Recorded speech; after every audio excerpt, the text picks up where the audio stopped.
This video is sponsored by Frontline Model Hobbies, your one-stop website for all your modelling needs. Check out the store for special offers, pre-orders and also aftermarket accessories. Check out their website. A big thank you to Frontline Model Hobbies. Hello and welcome to part 1 of the Revell 1/32 scale OH-6A Cayuse, or LOACH. Now, for this I'm enlisting the help of a set of 1/35. Right, okay, I'll come back to that. Sheet styrene, lots of it, and a little cheeky optional extra, which is the pilot and crew chief's helmets from CMK. Now, before I can actually get into the final points of scratch building, and by the way, this is going to be a scratch building extravaganza. Now, before all that, I had to do some surgery. Now, on the actual real loaches used in the hunter killer teams in Vietnam, the doors where the crew chief would be and the actual pilot co-pilot, although there was only one pilot flying these, were removed. Now, because of the kit and this was my third attempt at this particular kit, I did have to be extremely careful in what I was doing. Now, as you can see, the plastic or the styrene is very thin at the top where the actual pilot would be, so I had to be extremely careful in what I was doing. Also, there is or will be a thin horizontal strip just where the window or the canopy part above, or the upper one, would be. So when I'm cutting the crew chief's door out, again I've got to be uber careful. But with the pilot one, it wasn't that bad. All I had to do was to make sure I was careful, that I didn't overdo the actual cutting. So once that was done and cleaned off with some sanding sponges, it wasn't too bad. But like I said, with the crew chief one, I just had to be extremely careful that I didn't bend or even snap the actual part of that piece of styrene near the top of the window.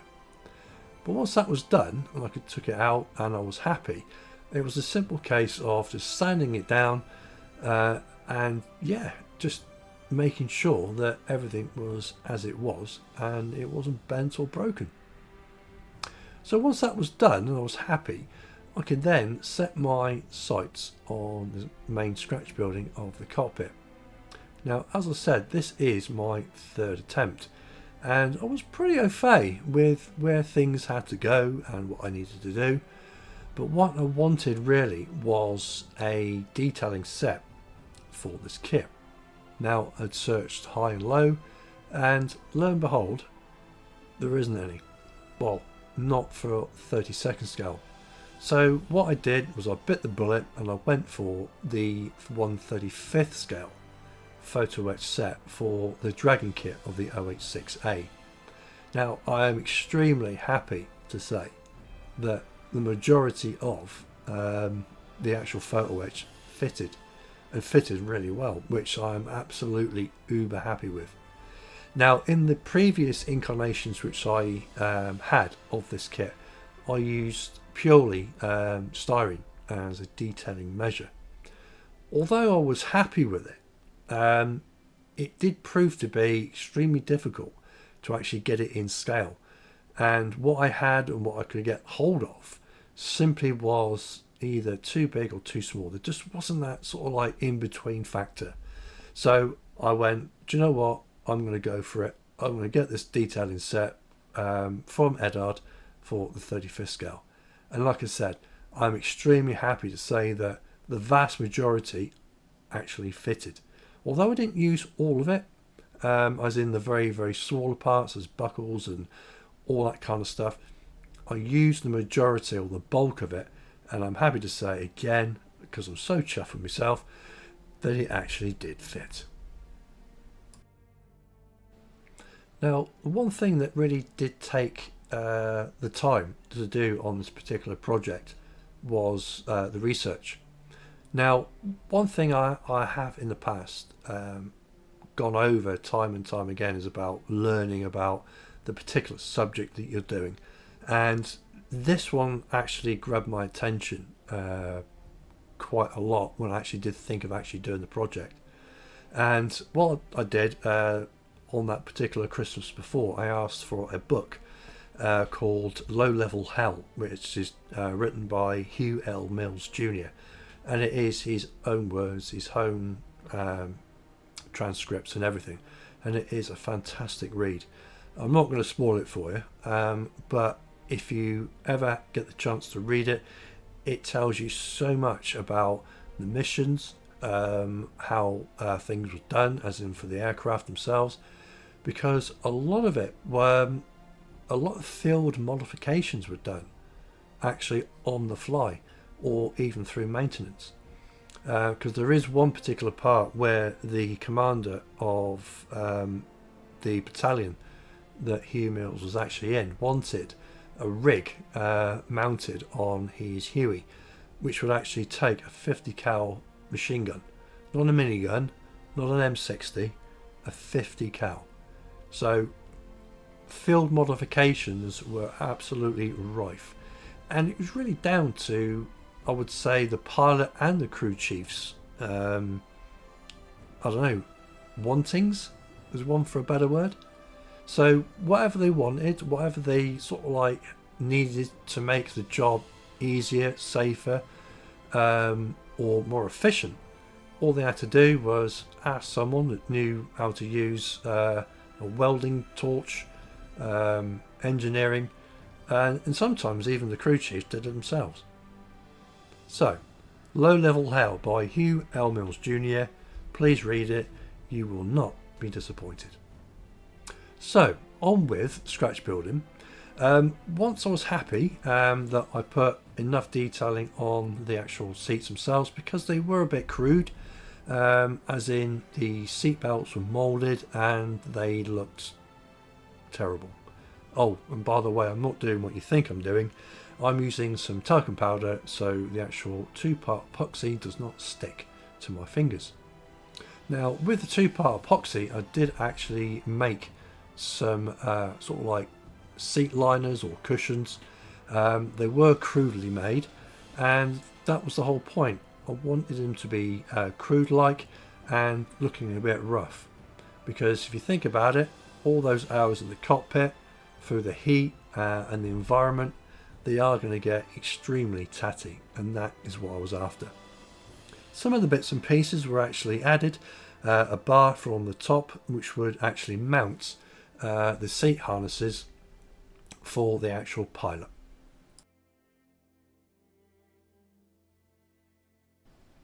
Now things were progressing on the pilot and co-pilot section.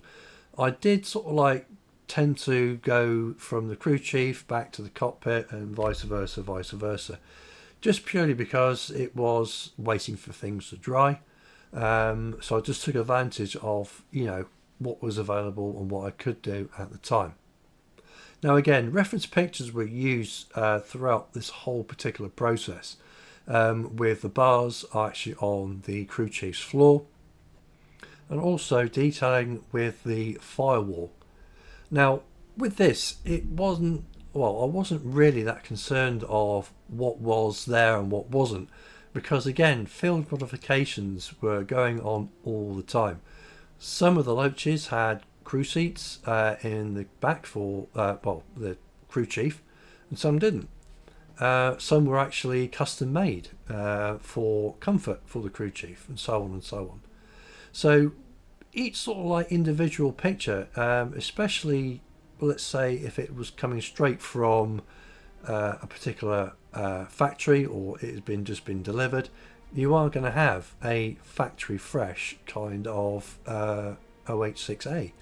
So it was basically up to, as in the crew or the engineers, to actually do what they needed to actually make the pilot and crew chief's life a lot easier and hopefully a lot safer.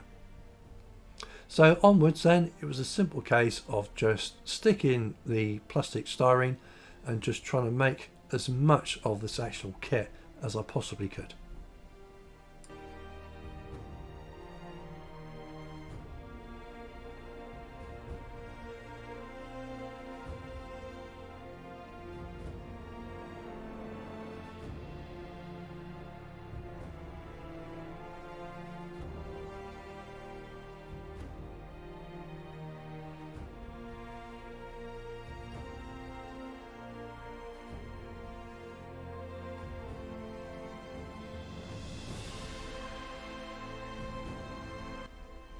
Now, there were several occasions where I had to stop myself from progressing too much, as in I needed to make sure that when the firewalls went on, that everything fitted, namely the seats. So one thing that I have learned is when you're doing things like this, it's just take your time. Now, as I said in the previous incarnation of my life, I did actually say that I actually had 3 attempts of this kit, and one of the attempts I did have, I had in the back were various boxes, all 1/35th, apart from the kit part minigun ammunition box in the back. So I added a bit more. So there's 7.62mm ammunition boxes. There will be smoke grenades. There'll be an M16 in 1/35th, and yeah, be all entendres. I do have a 1/35th M79 grenade launcher that was also used in the LOACH, but I'm saving that for the PBR. So with that, it was a case of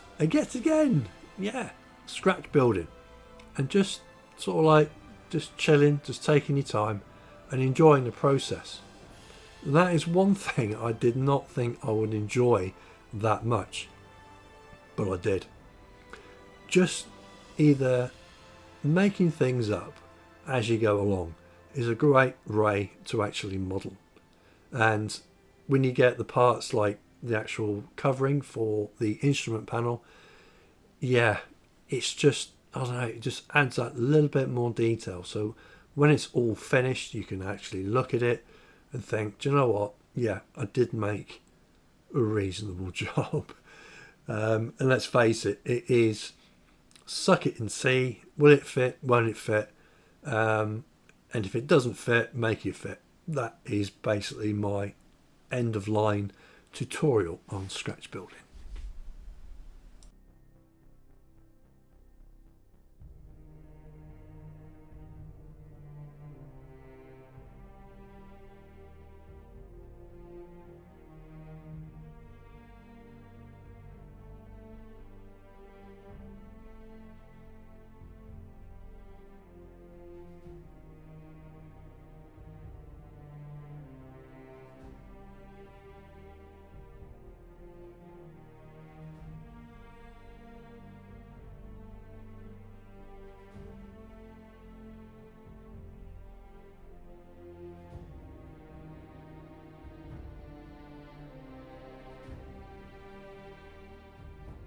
Now, in the book Low Level Hell, Hugh Mills Jr. does actually say a lot of the time that the crew chief in combat would be actually stood on the actual skids, hooked on by the monkey strap, so you didn't actually fall out, holding the M60 and not actually sitting on the seat at all. But I thought, you know what, he's going to have to be a comfortable crew chief for this one, so I did custom made a seat for him. Now this was done using plasticard or plastic tubing, and just using Tamiya and a selection of super glues to actually pop it in. Now unfortunately, when I was actually masking this particular part, it did snap off, but I did keep hold of it. And what I did do was I reattached it, but I had it actually flush with the firewall. So what you're seeing here isn't the actual finished article. But it was simple enough to do. And if you're intimidated by scratch building, as I am still, don't be. It is a simple case of a process of, does that look alright? Yeah, that looks alright. Yeah, I'll leave that. And just leave it. That's all you need to do. Scratch building is, some people think it's an art. Well, I suppose it is in a way, but it's your own art and it's what you want, and that's what's important. So with that philosophy over, it was a case of using some lead foil as a seat cushion type thing. Now this is self-adhesive. What I do recommend is you put it on before you attach it to a firewall, because I think I did actually break it off and I had to reattach it again. So what I would do is put it on before. It'll make your life a lot easier. But the good thing about the lead foil is once you've put it on, you can actually run something over it, whether it's something sharp or something dull, and actually make creases actually within the actual foil itself. So it will look a bit sort of like use and canvas like. Now, little extra bits and pieces which I'm putting in, like I've said previous, they are 1/35 scale 7.62 ammunition boxes, along with the 35th satchel, another box which I've got a tarpaulin over, and a few other bits and pieces which will be added later on, as in smoke grenades, the M60 and the M16, all 1/35. So thank you for listening to my waffle and this first stage of this scratch building extravaganza. Now, I do thank you for watching this all the way to the end. It is very much appreciated. And if you're watching this and you like the video, please subscribe, because according to my analytics, I got 87% of people that watch the videos are not subscribed. So if you want to see more videos, then please subscribe to the channel. It would be absolutely fantastic. So I will see you on the next video. Till then, cheerio.